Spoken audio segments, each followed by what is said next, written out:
Genitor ausente faz 4 anos, mudou de país. Posso pedir a guarda e suspender a visitação? Não precisa nem suspender a visitação. Se ele está em outro país, então não precisa. Se você for cutucar nisso, de entrar com o processo de suspender algo que não existe, talvez o juiz fixe ali. Mas ele não poderia pedir? Pode, a guarda deve pedir. Para que não aconteça, por exemplo, de não estar com a guarda, como no caso da Raca ali, suponhamos que não houvesse guarda. Aí, naquele caso, o pai poderia ir até a escola e retirar a criança mesmo.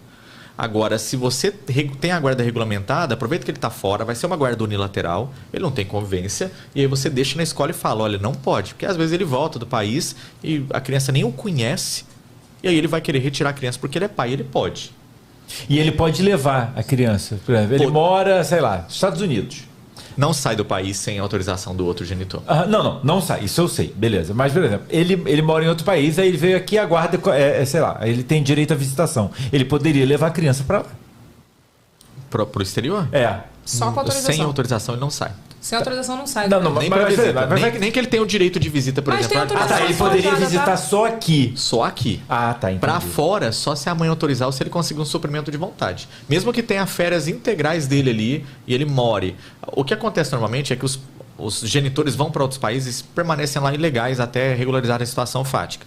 Então, não é natural que uma mãe autorize em nenhuma hipótese que a criança vá para outro... o cara tá ilegal nos Estados Unidos, mas o cara é um bom pai. Eu não sugiro que você autorize que a criança vá para lá. Porque ele estando ilegal, eu não consigo localizar, eu não consigo punir, eu não consigo acionar a cooperação internacional através da Convenção Internacional de Haia. Então, se esse cara permanece com a criança nos Estados Unidos ilegal, acabou. Aí você vai movimentar o processo, vai procurar pôr Interpol para procurar a criança, mas não vai ter êxito.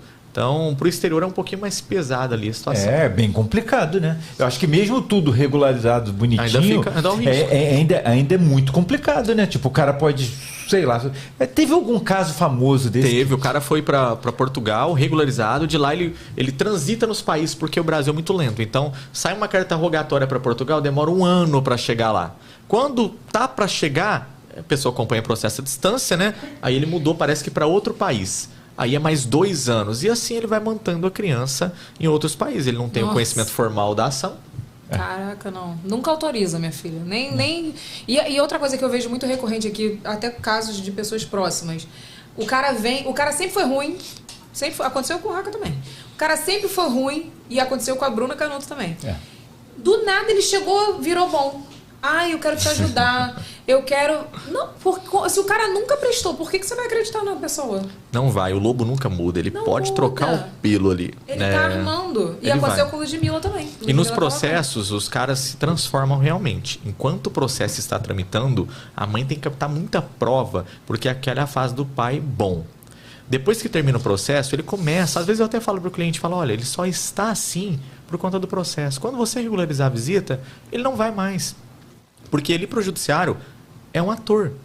A audiência, com o máximo respeito que eu tenho ao judiciário, mas normalmente é um teatro ali. É um circo. O cara vai chorar. A Evelyn quem disse, viu?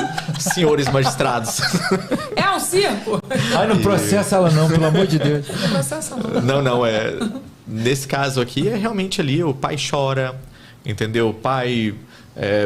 já teve caso do pai igual um mendigo pra um processo que eu tive, chorar, e saiu lá fora, o cara tava num Jetta.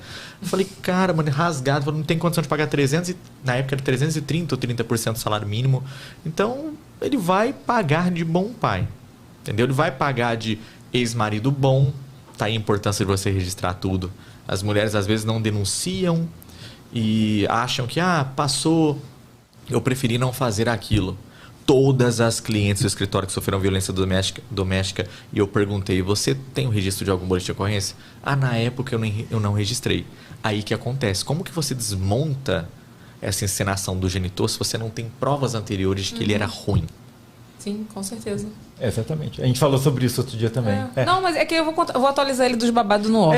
Mas toda vez... isso é uma coisa, acho que é uma coisa importante para todo mundo saber. Toda vez que acontece uma coisa, assim com você, um episódio, você tem que fazer um BO. Você vai lá e faz o BO. Porque vai chamar... Pode até não dar em nada. Ontem a gente fez um BO. Fizemos um BO ontem.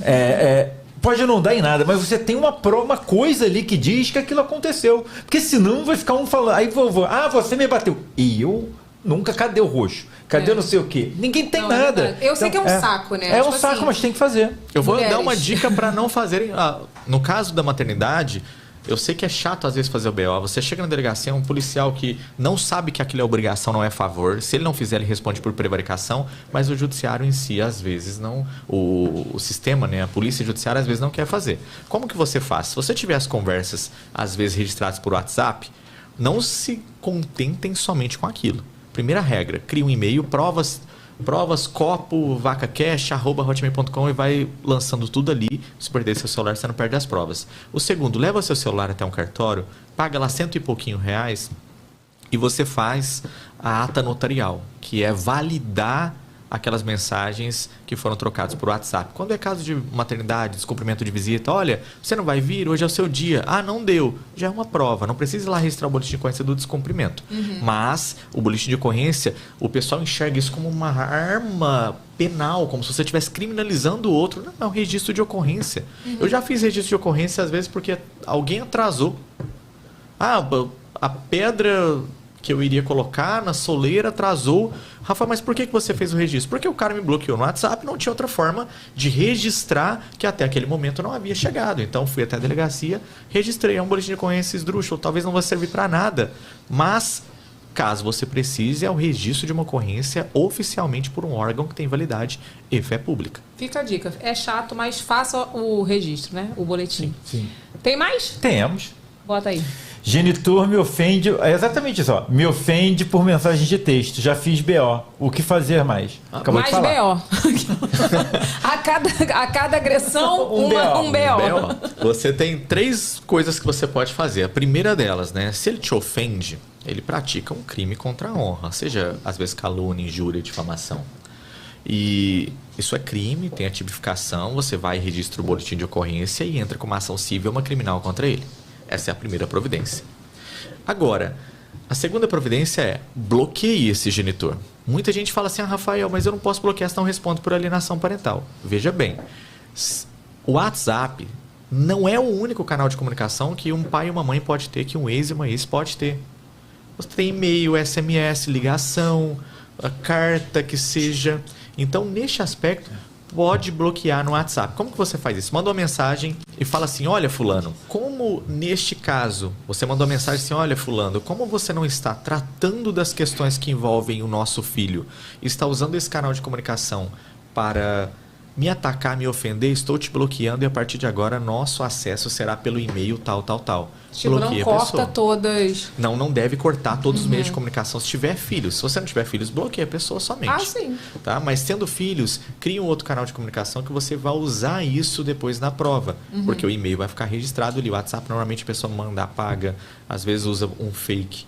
Essa é a segunda providência. E a terceira providência que você deve fazer é, vamos lá, boletim de ocorrência e processo, o bloqueio.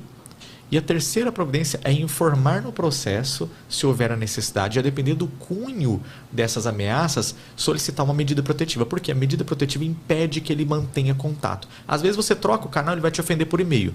Aí, poxa, está me ameaçando, está me ofendendo, vai lá, abuso psicológico, às vezes crime de stalker, a pessoa ficar te perturbando por todos os canais. Você pede ao judiciário, o judiciário ele vai conceder a medida protetiva para que ele não mantenha contato com você por nenhum meio de comunicação. Medida protetiva não é só para afastar presencial, mas afastar também o virtual. Boa. Tenho medo de perder a guarda do meu filho. Pai é funcionário público e mãe desempregada. Não vai perder nada não, fica tranquilo. Nesse caso, o cara poderia ser rico, milionário, multimilionário ou bilionário. Se não faltar o básico para o seu filho em casa, às vezes está desempregado, mas está fazendo um bico, às vezes tem um auxílio da mãe, às vezes tem um auxílio de alguém. Então, se não faltar o básico para o seu filho, o que é o básico? Na casa do pai, Rafael, ele come picanha, em casa ele come arroz, feijão e uma carne moída. Tá, mas não faltou o básico, não faltou segurança. Lembra que eu falei dos 4 itens? A escola não importa se é público ou particular. Não importa se é plano de saúde ou SUS. Então, a União, ela disponibiliza também, através de assistencialismo ali, algumas situações que você pode solicitar ajuda.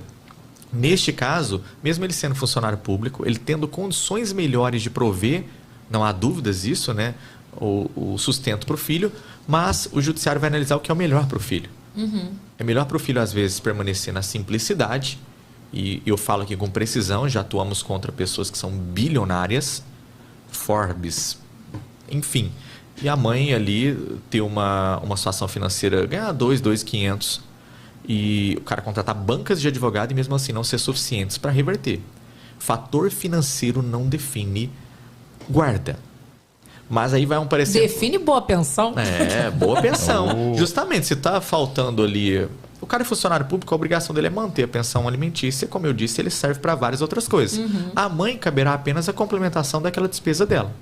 Então, vão aparecer mães ali que vão falar assim, mas eu perdi a guarda porque o pai é rico. Não, tem outras situações por trás disso. Somente por fator financeiro não acontece. E se aconteceu, você pode olhar que em 100% dos processos não houve recurso até todos os níveis, todos os graus. Porque o juiz ali, por exemplo, da ilha do governador, ele pode entender, um exemplo aqui, né? Ele pode entender que a mãe não tem condições de transferir a guarda para o pai. Mas aí você recorre ao Tribunal de Justiça. Vai cair com o primeiro desembargador que o relator vai analisar. Se mesmo assim ele não der, vai para outros 2 desembargadores que vão formar uma turma de 3 e vão decidir. Se mesmo assim não der, você manda para um ministro, um relator em RESP. Depois sobe e assim você vai subindo. Então essa ilegalidade não vai poder ser mantida por muito tempo. Então não é financeiro, não define ali guarda. O que vai definir é se faltar. Tem mãe que tem uma condição financeira muito grande e deixa o filho realmente passar necessidade dentro de casa. Essa vai perder, mesmo que o pai do outro lado também seja um assalariado. Olha, gostei da dica.